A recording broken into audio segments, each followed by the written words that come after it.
अभिधान राजेंद्र कोश छठा पार्ट है। शब्द मुक्ति 161 नंबर का शब्द है मुक्ति। मुक्ति जहाँ पर उसको स्वतंत्रता मिलती है। ज्ञानी यहाँ हर पापों से मुक्ति को स्वतंत्रता कहते हैं। द्रव्य पाप से क्रिया के पाप है, जो हिंसा झूठ चोरी है, वही पाप भाव से बन जाते हैं, कठोरता वगैरह। तो जो पाप ज़्यादा बंधन करता है और वो बंधन करता पाप यदि पता नहीं चले तो बंधन और गहरा बनता जाता है, और जिसका गहरा बंधन है उसको और मेहनत करनी पड़ती है। जितना ज़्यादा दर्द है इतनी ज़्यादा उसको दवाई की ज़रूरत पड़ती है, उसका ज़्यादा इतना संभालना पड़ता है। तो यहाँ पर मुक्ति से स्वतंत्रता की चर्चा हो रही है। लोभ परित्याग भावनायाम आवश्यक निरुक्ति के चौथे अध्याय में लोभ का परित्याग। अब सब पापों का बाप लोभ है और 10वें गुण स्थानक तक संजरण लोभ खड़ा है। तो जो लोभ की वृत्ति है वो पदार्थों के प्रति रहती है और परिणति में भी रहती है। अब परिणति की जो लोभ की वृत्ति है वो कभी भी खत्म नहीं होगी, खत्म करनी पड़ती है। पदार्थों की जो वृत्ति है, पदार्थों के प्रति जो बंधन है, पदार्थों के प्रति जो पाप है, वो सारे पाप तो शायद देह से छूट जाएंगे, अवस्था से छूट जाएंगे, कोई घटना से छूट जाएंगे, लेकिन परिणति का जो पाप है, जो मन में राग दशा से, लोभ दशा से, संजलन दशा से जो पकड़ के रखे, उसको तो हमें ही छोड़ना पड़ता है। अब तुम कोई बलवान के सामने गुस्सा नहीं कर सकते। कोई परिवार में कोई राजा का बेटा बहुत बीमार हो गया, अब कोई वैद्यराज उसकी सेवा कर रहा है और ठीक नहीं हो रहा है, तो वो राजा गुस्सा नहीं कर सकता। आवेश तो है। कभी कभी ऐसी अवस्था होती है कि वो अपने अंदर जो कसाई वृत्ति है, जो पाप वृत्ति है, वो होने के बावजूद भी व्यवहार से छोड़नी पड़ती है, व्यवहार से। अब व्यवहार हुआ क्रोध का, क्रोध बहुत आ रहा है, कोई कस्टमर यानी कि जिसने आपका पेमेंट नहीं दिया है, लेकिन नहीं कर सकता, लेकिन व्यवहार से क्रोध छूट गया। मन का क्रोध कहाँ छूटा, परिणाम का क्रोध कहाँ छूटा। पदार्थ और परिणाम वो दोनों बंधन करता है। पदार्थ का बंधन है तो वो सामग्रियों के साथ उसका पूरा व्यवहार चलता रहता है, और परिणाम का बंधन है तो वो मन जब तक उस पाप का त्याग नहीं करता, चंड कोशिक की तरह वो क्रोध आवेश वहां तक उसे लेके आया। इसके लिए कई ऐसी जगह है जहाँ जानवर धन की रक्षा करता है, ऐसा कहते हैं। कई ऐसी धन की जगह है जहाँ पर कोई देवी देवता वहाँ बैठे हैं, कोई दूसरे व्यंतर वहाँ, कोई भी। क्यों भाई? वजह पूर्व भव में उन्होंने कोई लालसा की होगी, पूर्व भव का ऐसा कोई लालसा का बल होगा, उसका कोई मलिन पुण्य होगा, तो अभी वहाँ पर वो बलवान है, उसके ही राग दशा के कारण वहाँ जन्म हुआ, आसक्ति वहाँ उत्पत्ति। जो चीज़ों की आसक्ति की है वो परिणाम लक्ष्य हुई, और परिणाम के लक्ष्य के साथ जितने भी आसक्ति हुई वो परिणाम के कारण उसका वहाँ पर जाना भी हुआ। आसक्ति वहाँ उत्पत्ति। तो जहाँ आसक्ति आई उसका मतलब बंधन आया, और बंधन मतलब वहाँ तक तुम्हें रहना ही पड़ेगा। यानी कि बंधन छोड़ सकते हो तो परिणति का छोड़ दो। द्रव्य बंधन, पदार्थ का बंधन, भव का बंधन, वो तो अपने आप मुक्त हो जाएंगे। समय आएगा, आयुष्य कर्म खत्म हुआ, शरीर का बंधन छूट गया, शरीर से मुक्ति मिली। शरीर से मुक्ति मिलनी चाहिए, कर्मों से मुक्ति मिलनी चाहिए, अज्ञान से मुक्ति मिलनी चाहिए, पूरे संसार से मुक्ति मिलनी चाहिए। किससे मुक्ति पाना? तो मुक्ति की व्याख्या से यहाँ पर लोभ परित्याग से, लोभ यानी के सर्व पाप, प्राणादिपाद, मुषावाद, हर एक छोटे छोटे पाप को टारगेट बनाया कि भाई तुम्हारे परिणाम में हिंसा कितनी है, कठोरता कितनी है, क्लेश कितना है, परिणाम में तुम किस किस को बदले की भावना से देख रहे हो, किस चीज़ के प्रति दुर्भावना बढ़ रही है, किस चीज़ का तुम विरोध कर रहे हो। तो ये मन में सब पल रहा है। हाँ, मन में इतना पल रहा है, और वो पलने के बाद वापिस परिवर्तन तो आता नहीं, बढ़ता जा रहा है, बढ़ता ही जा रहा है। जब तक वायरस खत्म ना हो, वायरस कुछ भी रह जाए तो वो वायरस बढ़ने वाला है, कम नहीं होने वाला है। वायरस खत्म होना जरूरी है। कोई भी दर्द है तो मूल से जाए तो उसे आराम मिलता है। दर्द थोड़े दिन चला गया वापस आ गया, थोड़े दिन चला गया वापस आ गया, तो उसे आराम कैसे मिलेगा? उसको आराम मिलता कैसे है? तो जो दर्द की प्रवृत्ति है उसे औषध जरूरी है, लेकिन औषध भी उपयोगी हो, काम का हो, वैसा औषध चाहिए। सामान्य औषध से नहीं होता है।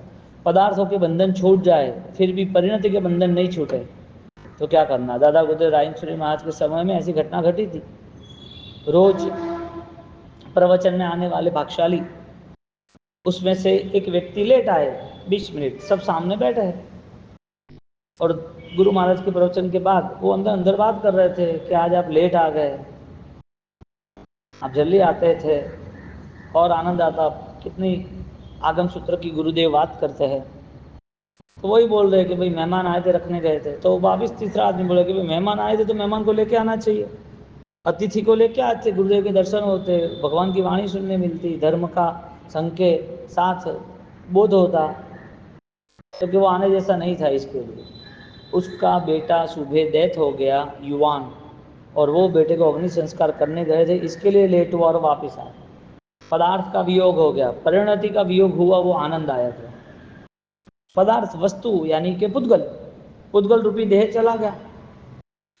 अब पुद्गल रूपी देह गया तो परिणाम में मन में वो राग दशा से, मेरे भाव से दुखी होना, क्योंकि जन्म के पहले भी तुम उसे पहचानते नहीं थे पुत्र को।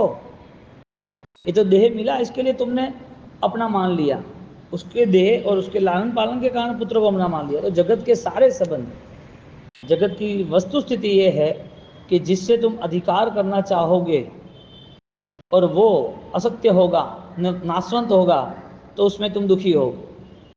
अधिक नाशवंत अधिकार की भावना उसे दुख को लेके आती है,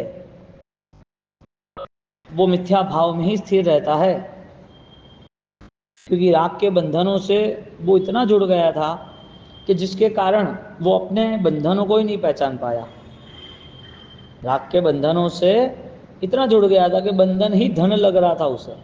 बंधन ही धन है क्या? कहाँ मुक्ति की बात आएगी उसको? कहाँ मुक्ति, स्वतंत्रता के लिए वो बंधन छोड़ने का, बंधन से मुक्त होने का परिणाम आएगा? तो ये तो रहा संसार की व्यवस्था पदार्थों का, लेकिन साधक अवस्था में भी, साधना करने वाला भी पदार्थों से, व्यवहार से मुक्त होना जरूरी। इसके लिए श्रवण भगवंत का जीवन अल्प उपकरणों के साथ व्यतीत होता है। साधक अवस्था में साधना विशिष्ट करनी है, इसके लिए सिर्फ जितना उपकारी है सिर्फ इतना ही रखता है जितना साधना के लिए उपकारी है। इसके लिए उपकरण कहा, उपकार करे वो उपकरण। अब वो बंधन बना दे तो वो भी नुकसानकारक। जिसको माउंट एवरेस्ट चढ़ना है, माउंट ट्रैकिंग जिसको करना है, वो बंधन लेके, बोझ लेके थोड़ी चलेगा। वो तो सोचता है कि कितना कम से कम वेट हो। हम खुद बिहार में जाते हैं तो हम कैसा सोचते हैं कि भाई एक किताब छोटी हो अपनी, सारे श्लोकों की, ग्रंथों की, सूत्रों की, तो वो रिवीजन हो जाएगा। हम बड़ी बड़ी किताबें नहीं लेते। एक छोटा बच्चा भी, उसे कोई चीज़ हैवी लगती है तो छोड़ देता है कि भाई मेरे काम का नहीं, मुझे नहीं खेलना उस खिलौने से। वो छोड़ के निकल जाता है, बोलता नहीं है, समझता नहीं है, चलता नहीं है, फिर भी इतना तो उसे पता चलता है अनुभव से कि ये मेरे काम का नहीं है। मुक्ति की व्याख्या ये बनी कि तुम द्रव्य त्याग से भी सुखी हो सकते हो, और द्रव्य त्याग से सुखी है तो परिणति को तैयार करके भाव त्याग से भी सुखी होना। इसके लिए द्रव्य त्याग का वो व्यवहारिक धर्म बताया, परिग्राहो वैरमणम, परिग्रह। चीज है तो चीज के प्रति संकल्प विकल्प रहेंगे, और वो चीज ही काम की है, इसका मतलब राग दशा से उस चीज में हमारा और राग रहेगा, परिग्रह हमें बांध देगा। जिस चीज का ज्यादा आग्रह है वो परिग्रह, और परिग्रह की मूर्छा अनेक आत्माओं को दुर्गति में ले गई है, भयंकर मूर्छा। कोई ऐसे सदगुरु मिल जाए, कोई ऐसा सदवचन मिल जाए, कोई ऐसा शास्त्र सिद्धांत बोध मिल जाए, और वो बोध अपने आत्मा से छू ले, तो परिणाम बदल जाएंगे। हरिभद्र सूरी महाराज, उन्होंने 1444 सारे के सारे सन्यासियों को परिणाम की दृष्टि से कितना जलाने का भाव रखा, परिणाम की दृष्टि से कितना उनको बदला लेने का भाव रखा उनके साथ। अब देखने जाओ तो गुरु ने उनको ये बंधनों से मुक्त किया, सदगुरु ने उनको वचन भेजा। अग्नि शर्मा गुण सागर की बात है कि भाई कसाय का स्वरूप जो परिणत हुआ है ना, वो सारा तेरा साधना का फल, तेरी साधना का बल सब खत्म हो जाएगा। तुझे साधना के मार्ग पर और विशिष्ट आगे बढ़ना था, तब वो बंधन छोड़ने के भाव आए। तो अल्पकालीन कुछ समय के लिए, समझो कि 6 घंटे के लिए, अल्पकालीन जो मन से किया हुआ परिणत का पाप, भावना का पाप, उनको प्रायश्चित रूप से भाव उस मन को बदलने के लिए, उस मन के परिणाम से मुक्त होने के लिए, वो सारे पाप के बंधन से मुक्त होने के लिए 1444 ग्रंथ की रचना का प्रायश्चित किया। बुजुर्ग हो गए, आंख कम दिखती है, शक्ति कम है, फिर भी दिन में तो लिखते, अंधेरे में भी, रात को भी, चांदनी के प्रकाश में भी, वो लिखते हैं। क्यों?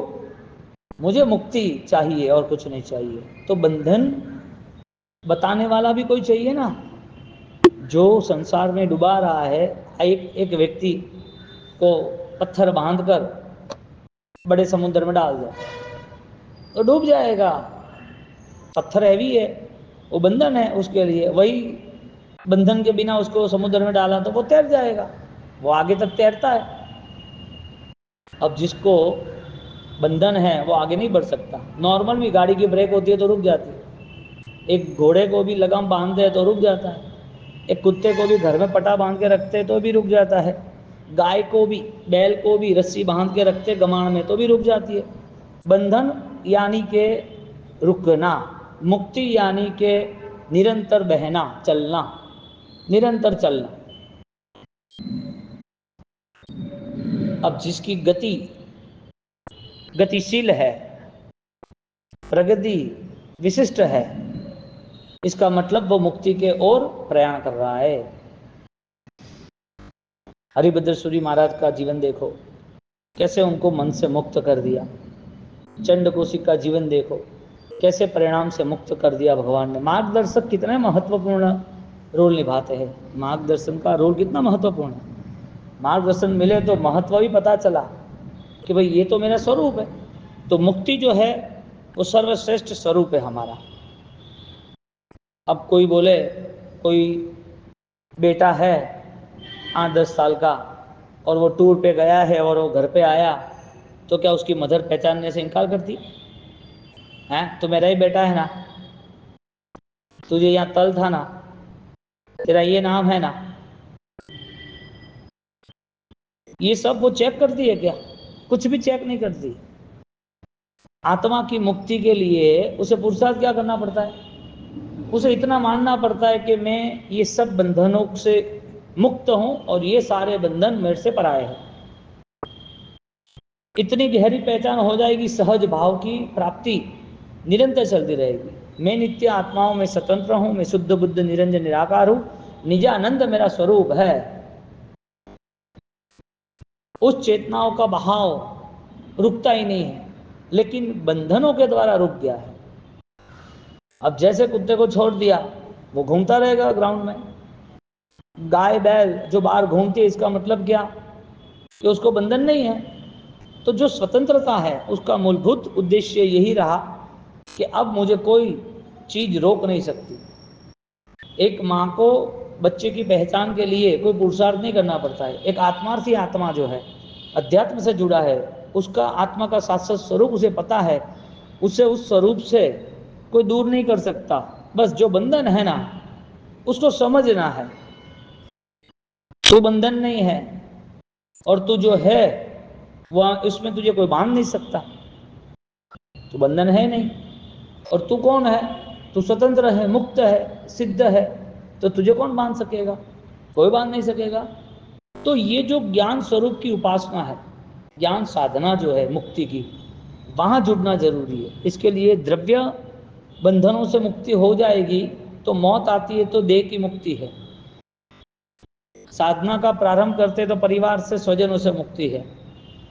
सब त्याग करते हैं तो कर्मों से मुक्ति है, जो निर्जरा होती है, तप, त्याग, दान, ध्यान, भक्ति, लेकिन सारे अज्ञानों से मुक्ति कब होगी? तो कर्मों की मुक्ति को यहाँ पर अपेक्षा से मुक्ति की है, लेकिन एक अज्ञान रूपी भी कर्म है, एक द्रव्य कर्म है, ऐसे भाव कर्म भी है, द्रव्य कर्म, भाव कर्म और नौ कर्म। तो मुक्ति के लिए उसको पुरुषार्थ इसके लिए करना पड़ा कि ज्यादा से ज्यादा बंधन उसके सिर पे लगे हुए हैं, ज्यादा से ज्यादा। जो आदमी अर्थक्वेक के कारण, धरतीकंप, भूकंप के कारण 20 मंजिला इमारत के नीचे फंस गया है, अब पूरी इमारत नीचे धंस गई है, पूरी जमीन पे आ गई है, अब सबको निकाल रहा है, डिजास्टर टीम, रेस्क्यू टीम सबको निकाल रहा है, और वो निकालते निकालते वो 4 दिन के बाद बाहर निकला। अब जो बिल्डिंग में नीचे है, जो जमीन में गड़ गया है, जिसके ऊपर 10-20 माह की बिल्डिंग गिर गई है और वो जमीन में गिरा हुआ है, उसको निकालने में 4 दिन लगे और उसने सांस ली, हाँ मुझे अच्छा है। जो टेरेस पे खड़े है उसको क्या डर है? जो छत पे खड़े है उसको बोलना पड़े तू भाई तू इधर आ जा, इधर आ जा, अरे उसको कोई प्रॉब्लम ही नहीं है। जो अंदर डटा हुआ है, जमीन में गड़ा हुआ है, उसको डर है। जो बंधन में जुड़ा हुआ है उसको प्रॉब्लम है। जिसने समझ लिया कि मेरी आत्मा तो शाश्वत है, मेरी आत्मा ज्ञान दशा युक्त है, तो मुझे ये सारे बंधन मुझे मिले या न मिले कोई फर्क नहीं है, मुझे तो छोड़ते ही रहना। और वो चरम सीमा पे जाता है छोड़ने की, त्याग की। एक धनवान व्यक्ति है, उस धनवान व्यक्ति के पास पारसमणि है, पारसमणि।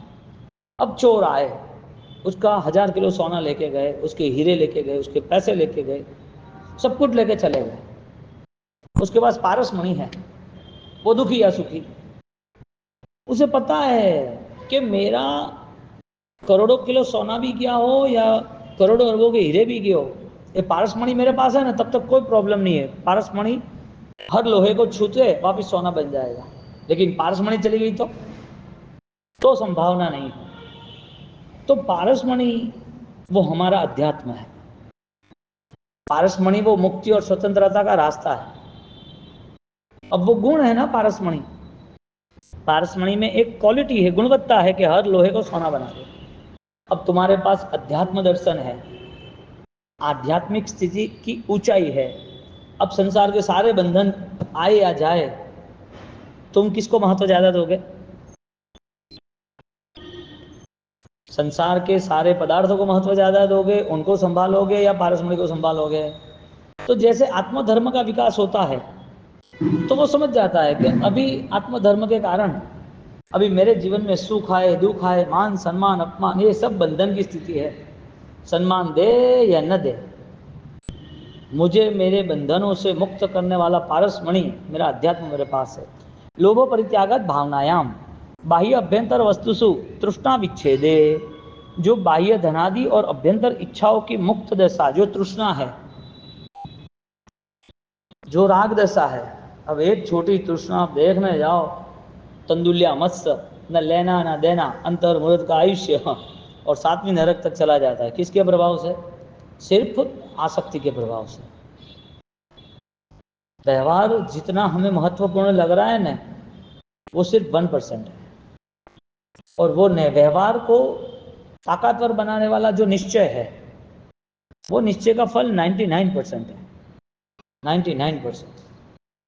वो निश्चय की अपेक्षा से हमारा कोई बोध नहीं होता। निश्चय की अपेक्षा से जो बोध हो रहा है वो तुम्हारे व्यवहार को तो बलवान बना देगा, लेकिन तुम्हें दुखी नहीं करेगा। अवस्था कोई भी हो, इच्छाओं के बल पर, लालसाओं के बल पर, क्या लिखा है यहाँ पर? तृष्णा विच्छेद। तृष्णा का विच्छेद करना जरूरी था, और वो तृष्णा का विच्छेद नहीं हुआ तो न मिली उसको तंदुल, यानी कि चावल जितना दाना, और आंख में तंदुल्या मत्स्य, आंख बड़ी मछली है, वैल मछली 1 किलोमीटर जितनी बड़ी, और उसके आंख में उसका जन्म होता है, वहीं मर जाता है। लेकिन आंख के द्वारा हजारों लाखों मछली उसके मुंह में आती है और जाती है।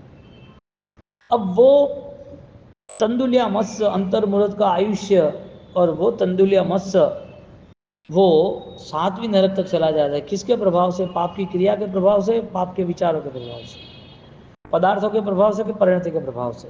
यानी बंधन बढ़ाने वाला कौन? प्रसन्न चंद्र राजर्षि का पूरा जीवन, एक छोटा बंधन आ गया तो सीधा 7वीं नरक तक का व्यवहार हो गया। अभी तो सैनिक महाराजा पूछ रहे कि ये साधक आत्मा में जो देख के आया हूँ वो तो महाभागशाली है, कितनी उसकी गहराई थी साधना की, कितनी एकाग्रता थी, कितनी स्थिरता थी, उनके मुंह पर कैसी प्रसन्नता थी, वो कैसे भावात्मक दृष्टि से गहराई तक उतर गए थे। प्रभु इन जीव का भविष्य क्या है, ये 7वीं नरक तक जाएगा कैसे, ऐसा कैसे? बाह्य सारा व्यवहार उनके सामने था, लेकिन जब दूसरी बार पूछा तो तब तो आसमान में प्रकाश छा गया। तो क्या हुआ, ये आत्मा मोक्ष में गया। क्यों? क्योंकि इस आत्मा ने इतना गहरा प्रायश्चित किया कि सारे बंधन खत्म हो गए। 7वीं नरक तक के सारे बंधन परिणाम के द्वारा बने और परिणाम ने खत्म किए। परिणाम के द्वारा 7वीं नरक भी बनी और परिणाम के द्वारा 7वीं नरक के बंधन टूट गए और मोक्ष तक पहुंच गए। परिणाम शुभ अशुभ जो छूट गए हैं और छूटते छूटते शुद्धि का जो प्रारंभ हो गया है, वो शुद्धि ने उसको मुक्ति दिला दी। अब प्रसन्न चंद्र राजर्षि देखो आप, जो अपने अंतर मन से जुड़ गया है उसका अभ्यंतर कोई छीन नहीं सकता, यदि वहां से संलग्न है तो। बाह्य तो बहुत सारी चीजें छीनी जाएगी, बाह्य तो क्या पूरा संसार छीन लेता है, कर्म सत्ता हजारों चीजें है, तृष्णा विच्छेद है। 7वीं नरक सीधा मोक्ष अल्पकाल के। क्यों? प्रभाव आंतरिक स्थिति का, जिसके पास पारसमणि है, कोहिनूर है। निर्लोभतायाम उत्तराधीन सूत्र में कहा, जिसका आंतरिक बल अद्भुत है, प्रबल बल है, उसकी निर्लोभ दशा उसको स्पर्श करती है। बोलो, निर्लोभ दशा, लोभ रहित अवस्था, अनासक्त भाव, अलिप्तता, अलिप्तता पूर्ण रूप से आनंद है। वो मिला तो न राजी न दुखी, न मिला तो न राजी न दुखी। और साधना जीवन में जैसी जैसी अवस्था होती है तुरंत स्वीकार करता है। ठीक है, किसी ने बोला यहाँ नहीं बैठना, हाँ साहब आपको यहाँ पधारना है, अनुकूलता ये हमारे पास है, ठीक है। कैसा विहार, कैसी आराधना है, कैसी भक्ति, सब जगह पर एडजस्ट हो जाते हैं। कितना मन समाधानदायक होगा। मुक्ति के लिए अलिप्तता कितना बड़ा हिस्सा है। लोभ उदय निरोधे, जिस गुणों को आवरण करे, जिस गुणों को दबा दे, ऐसा लोभ का पूर्ण रूप से कंट्रोल कर देता है, निरोध कर देता है, वो दशा मुक्ति की है। अब मुक्ति जिसको मिली है उसको वापस ऐसा कोई कर्म नहीं हो कि जन्म लेना पड़े। मुक्ति जिसने पाई है उसके पास ऐसी कोई लोभ की, कोई कसाई की, संसार भावनाओं की ऐसी अवस्था है कि वापस उसे जन्म लेना पड़े। जन्म लेना ही बंधन है। जन्म नहीं लेना इसका मतलब अजन्मा की आराधना तुम्हारी पूर्ण हुई, मुक्ति हो गई। अब लोभ उदय निरोधी, लोभ का उदय ही नहीं है। धर्मोपकरण अभी अमूर्छाया, धर्म परम हितकारी है। धर्म आराधना साधना परम उपकारी है, परम हितकारी है, परम कल्याणकारी है, लेकिन उसका भी लोभ मना कर दिया। मूर्छा में नहीं रहना, धर्म के उपकरण के प्रति भी मूर्छा नहीं। कैसी कैसी घटना घटी सैनिक महाराजा के अवसर पर मगध में। वो सन्यासी जब बाहर निकलते हैं तो वो रजोहरण होगा, वो जला के बाहर निकलते हैं और ऊपर भस्म लगाते हैं, और जो शिव मंदिर में पड़ा था करताल, बम बम बोले करके बाहर निकलते हैं। उपकरण को कैसे उपयोग में लेना, उसका उपयोग होना जरूरी है। उपकरण क्या है वो व्याख्या जरूरी नहीं है, उपकरण कैसा हो वो जरूरी नहीं है। उपकरण यानी कि साधना का मार्ग, चाहे चीज हो, चाहे तुम्हारी साधना का मन हो, चाहे कोई मंत्र हो, चाहे कोई जगह हो। साधना का मार्ग कैसा है वो जरूरी नहीं है, साधना का उपयोग कैसे हो रहा है वो अवेयरनेस, वो उपयोग जरूरी था। उपयोग से उपयोग की शुद्धि। उपयोग यानी सिर्फ उसके साथ रहना ऐसा नहीं। उपयोग यानी वो चीज मेरे सहायक है इसके लिए नहीं। उपयोग यानी उस चीज से ऐसा अनुसरण करना जिसमें तुम्हें फलीभूत अवस्था का निर्माण हो। समानकालीन दुख प्राक भाव समानाधिकरण दुख ध्वंस 32 में दुख और दुख के स्थान का पूर्ण नाश हो, इसका मतलब मुक्ति है। बोलो, जन्म जरा मृत्यु ये सब दुख की अवस्था है, और इसके लिए 14 राजलोक 84 जीवा गति है। ज्ञानी कह रहे पंचम गति मोक्ष में जाना है 14 राजलोक के ऊपर। अब कोई दुख नहीं, कोई जन्म ही नहीं, कोई जन्म हो तो मृत्यु नहीं, कोई दर्द नहीं। अब जो जन्म मिलता है देह का, वो अनेक बार मिला है, अनेक बार मिलता रहता है, तो देह का जन्म खत्म ही नहीं हो तो अवस्था कब खत्म होगी, बंधन से मुक्ति कब होगी? वो तो देह से दृष्टि ही खत्म कर देता है, देहातीत बन जाता है, देह की दृष्टि ही निकल जाती है उससे। देह दिखता है आंखों से, लेकिन अध्यात्म से उस देह में छिपी हुई अध्यात्म स्थिति सामने वाले जीव को देखता है, सामने वाले जीव में छुपे अनंत दर्शन ज्ञान चारित्र को देखता है। सामने वाला जीव एक दिन परमात्मा बनने वाला है, इस अपेक्षा से परमात्मा तुल्य देखता है। समकालीन दुख प्रागभाव, अब दुख का कोई आगे योगी नहीं बनेगा। परमात्मनि जीवात्मा लय सा मुक्ति ही, जो परमात्मा में लयलीन होने का भाव रखता है, परमात्मा की भक्ति में अपूर्व आनंद आता है, उसको मुक्ति मिलती है। परम आत्मा, परमात्मा यानी अपने आंतरिक भावों से हर बार वो कुछ न कुछ अनुभव करता रहे, आंतरिक भाव से हर बार वो आनंदित रहता रहे। परमात्मा नहीं, जीवात्मा लय, परमात्मा बनने के लिए परम आत्मा को परम तक ले जाता है। स्वतंत्रायाम मुक्ति ही, स्वतंत्रायाम मुक्ति ही 32, जो अन्य दशाओं का स्वीकार ही नहीं है, एक ही सर्वश्रेष्ठ, एक ही दशा है खाली, मेरा शुद्ध चैतन्य आत्मा, उसका नाम स्वतंत्रता है, मुक्ति। पुंस स्वरूप अवस्थाएं सब मुक्ति ही, जो प्रकृति है, जो संसार है, वो संसार प्रतिदिन वृद्धिमान है, प्रतिदिन गतिशील है, तो संसार निर्माण भी है और सामने संसार का नाश भी है। एक पेड़ धीरे धीरे धीरे धीरे बड़ा होता है, लेकिन वो पेड़ के जब फल आते हैं, जब उसके पुष्प आते हैं, जब उसके पत्ते आते हैं, तो वो हरा भरा पेड़ अच्छा लगता है, आकर्षित लगता है। वापिस वो पतझड़ आता है, वो वापस बिखर जाता है। ऐसी संसार की हर सामग्री सडन पडन विध्वंस से जुड़ी है, उत्पाद व्यय द्रव्य से जुड़ी है संसार की सामग्री। यहाँ पर पुंस स्वरूप अवस्थानम सा मुक्ति, जो प्रकृति जैसे अपने विकारों से मुक्त होती है, इसी तरह इस संसार में रहा हुआ जीव वो अपने संसार के व्यय को, उत्पाद को वो मुक्त होता जाता है, द्रव्य स्थिर बनता है। पूर्व चित्त निवृत्ति शा मुक्ति ही, पूर्व के सारे संस्कार, कल तुमने क्या मन बनाया था राग द्वेष का, वो आज नहीं होना चाहिए। कल तुमने किसके लिए, किस चीज़ों के लिए क्या सोचा था, आज वो मन नहीं होना चाहिए। चित्त की शुद्ध अवस्था, चित्त की निर्मल अवस्था, चित्त के अंदर रही हुई परमात्मा तुल्य परम भक्ति की अवस्था, वो मुक्ति है। बोलो, मुक्ति पाने के साथ साथ चित्त शुद्धि से ही मुक्ति है। मुक्ति पाने के साथ साथ मुक्ति का सबसे पहला कदम, तुम्हारे मन के परिणाम परम स्वच्छ हो जाए। कोई भी चीज ने तुम्हें ब्लॉक कर दिया, मुक्ति के बाय बाय टाटा, दूर है, बाहर जाए, यहाँ से काम ही नहीं ना। कोई देश का कोई देश को बिगाड़ने के लिए, देश में कोई टेररिस्ट हमला करने के लिए आता है, तो देश में आता है तो देश को तुरंत ही उसको बॉर्डर रखना पड़ता है। भाई तू हमारे देश में नहीं आ पाएगा, तेरा कार्ड क्या है, तू तो टेररिस्ट है, हमारे देश में तू दंगा फसाद करेगा, लड़ाई झगड़ा करेगा, आतंकवादी है, उसको देश के बाहर निकाल देता है। मन में यदि कोई भी ऐसा विचार आ गया तो मोक्ष कहता है, तू बाहर जाए, यहाँ से कोई काम नहीं, तुझे कुछ करना नहीं है। स इति आत्महनम मुक्ति ही इति चार्वक पाह, तो यहाँ आत्मा की हानि, विनाश, घात, ऐसा चार्वक दर्शन मानता है। नित्य उत्कृष्ट सुख व्यक्ति ही इति तो ताति ता जुगुहु आहा, जहाँ नित्य निरतिशय परम सुख अनुभव है, ऐसी मुक्ति तैती तीता वाले मानते हैं, यानी कि एक जैसे चार्वक मत है, ऐसा तैतीय मत है।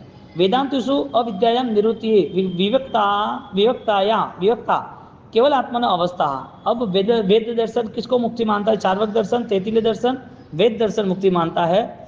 वेद दर्शन कहता है कि जहाँ अविद्या से निवृत्ति हो, अविद्या मुक्ति, गणित विस्तृत में आया ये सब कुछ, अविद्या मुक्ति, जो अविद्या है, जो विकार है, जो संसार का परिभ्रमण कर रहा है, वो नहीं है तो आनंद है, तो मुक्ति है, उसे मुक्ति कहते हैं।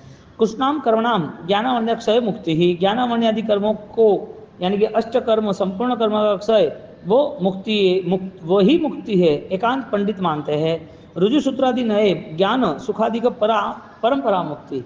एक ज्ञान का जो सुख है ना, ज्ञान से जो आनंद आता है, पवित्र ज्ञान से पवित्र आनंद, ऐसा सद्ज्ञान, ऐसा सम्यक दर्शन, रुजु नय से ऐसा कहते हैं कि उसे मुक्ति कहते हैं। संग्रह नय से मुक्ति किसे कहते हैं? संग्रह नय आवरण अचिद्यता व्यंगम सुखम मुक्ति ही।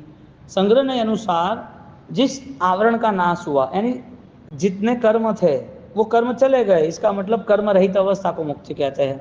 संग्रह नहीं से व्यवहार नहीं तो प्रयत्न साध्य कर्मणाम क्षय मुक्ति ही। व्यवहार नहीं कहता है कि तो इतना पुरुषार्थ कर कि सारे कर्म तेरे खत्म हो जाए, यानी पुरुषार्थ द्वारा मुक्ति। अशेष कर्म प्रच्युत्य ही सूत्र कृतांग में कर्म सत्ता का संपूर्ण रूप से मूलभूत रूप से नाश हो, कर्म सत्ता का, हाँ, वो मुक्ति कहते हैं। निसंगतायाम अवचूर्णिकार कहते हैं निसंगताम मोक्ष गतो, आत्मशुद्धि जो है, संग रहित अवस्था, निसंग अवस्था, वो मुक्ति कहते हैं।